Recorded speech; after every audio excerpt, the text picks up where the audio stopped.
Hello viewers, welcome back to our channel. আশা কৰো আপোনালোকে সবাই ভালে আছে।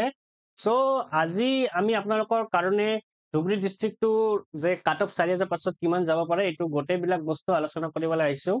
সো কালি যেটো আমি এটা ডাটা পল দিছে ডাটা পলত ধুবুৰী ডিস্ট্ৰিক্টটো মই মানে পলটো বেছি পাইছো পাৰ্সেন্টটো সেই কাৰণে মই ধুবুৰী ডিস্ট্ৰিক্টটো লৈছো আপোনালোকৰ কাৰণে। সো বলক আমি ভিডিওটো স্টাৰ্ট কৰো।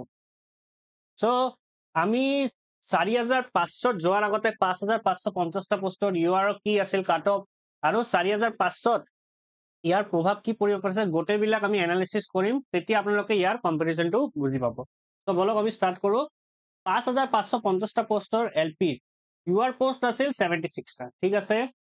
সো ইয়াতে ফাৰ্স্ট পিএমএল মানে প্ৰভিজনাল মেৰিট লিষ্টত কাট অফ গৈছিল 63.293।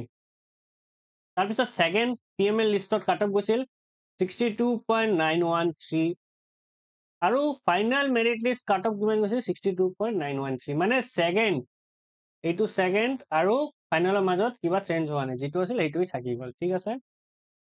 তো এতিয়া আমি আলোচনা কৰিম যে 5550টা পোষ্টৰ যে ফাৰ্স্ট মেৰিট লিষ্টৰ হাইয়েষ্ট মাৰ্ক ক্যান্ডিডেটৰ মাৰ্ক কিমান আছিল 71.674। এইটো এসসিৰ এটা লৰা আছিল হা। সো এই লৰাটো মাৰ্ক ভাল থাকাৰ কাৰণে ইউআৰতে সোমাই গল আৰু তাৰপিছত আমি final merit list cut off কিমান গৈছিল 62.913। তো ডিফাৰেন্স আমি কিমান পালো 8.761। আশা কৰো আপোনালোকে বুজি আছে। নেক্সট আমি তেতিয়া হলে 4500 এতিয়া আলোচনা কৰি লম। সো 4500 এলপি পোষ্টৰ ইউআৰ পোষ্ট কিমান আছে 42, কমি গৈছে অলপ 5550 পোষ্টতকৈ। সো এক্সপেক্টেড কাট অফ আমাৰ ইউআৰত যাব পাৰে 63 to 65 আৰু 4500 এসটি পোষ্ট একদম জিৰো সেইকাৰণে মানে এসসি পোষ্ট বিলাক ইয়াতে আহিব নোৱাৰে। সো কাট অফ ইয়াৰ ভিতৰতে আপোনালোকে দেখিবলৈ পাব।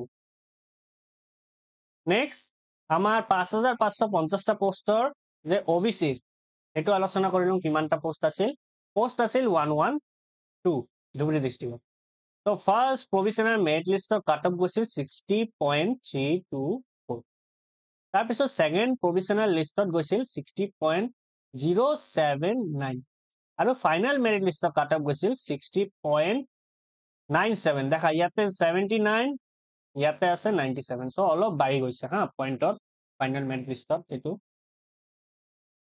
সো ইয়াতে first provisional highest mark candidate OBC কিমান আছিল 65.321 ইমান পাইছিল আৰু ফাইনাল মেৰিট লিষ্টত কাট অফ গৈছিল 60.097। সো ডিফাৰেন্স আমি কিমান পালো 5.284 ওবিসিৰ ক্ষেত্ৰত হা। তো এতিয়া আমি 4500 আলোচনা কৰিলো ওবিসিৰ ক্ষেত্ৰত। সো 4500 এলপি পোষ্ট ওবিসি কিমান আছে 20টা পোষ্ট, বহুত কমি গৈছে। কোড 112 পোষ্ট আৰু কোড 20টা পোষ্ট মানে বহুত কমি গল না। সো আমি এক্সপেক্টেড কাট অফ আমি ধৰিব পাৰো যে 62 to 64। কিয়নো আপোনালোকে ক'ব পাৰে স্যাৰ ইমান কিয় বাঢ়ি যাব ওবিসিৰ ক্ষেত্ৰত, কাৰণ ওবিসিৰ ক্ষেত্ৰত দেখা আপোনালোকে পোষ্টই নাই 20টা পোষ্ট মাত্ৰ। তো কাট অফটো এনে বাঢ়ি যাব না, যেহেতু পোষ্ট কমি আছে কাট অফটো কম্পিটিশনটো বাঢ়ি যাব আৰু ওবিসিৰ ক্ষেত্ৰত বহুত ষ্টুডেন্ট থাকে। নেক্সট আমি 5550টা পোষ্টৰ এসটিপি টো আলোচনা কৰিম। এসসি টো যেহেতু নাই, এসসি টো পোষ্টই নাই 4500, তো 5550টা পোষ্টটো আলোচনা কৰি কিবা লাভ নাই। সো এসটিপি কিমান আছিল 5550টা পোষ্টত 78। তো ফাৰ্স্ট প্ৰভিজনাল মেৰিট লিষ্ট কিমান গৈছিল 55.046।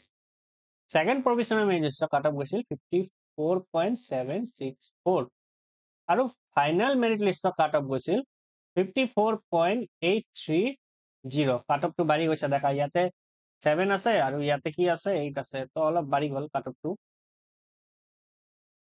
So first provisional highest mark candidate STP কিমান পাইছিল 59.764 আৰু 8 আৰু ফাইনাল মেৰিট লিষ্টৰ কাট অফ হল 54.830।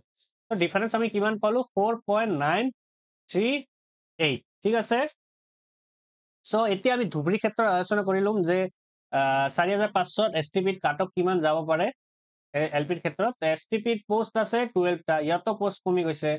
সো আমি এক্সপেক্টেড কাট অফ এসটিপি ধৰিব পাৰো যে 57 to 59 যাব পাৰে, ইয়াৰ ভিতৰতে থাকিব কিয়নো পোষ্টটো কমি গল। তো কাট অফটো এনেই বাঢ়ি যাব। সো আশা কৰো আপোনালোক গোটেইবিলাক বস্তু বুজিব পাৰিছে, মই আপোনালোকক বুজাই দিবলৈ সক্ষম হৈছো। সো লাষ্ট লৈকে আপোনালোকে যদি মোৰ ভিডিঅ'টো ভাল লাগে আপোনালোকে মোৰ চেনেলটো লাইক কৰিব শ্বেয়াৰ কৰিব আৰু ছাবস্ক্ৰাইব কৰিব আৰু নেক্সট কোনটো ডিষ্ট্ৰিক্টৰ ওপৰত আপোনালোকে বিচাৰে কমেন্টত লিখি দিব থেংক ইউ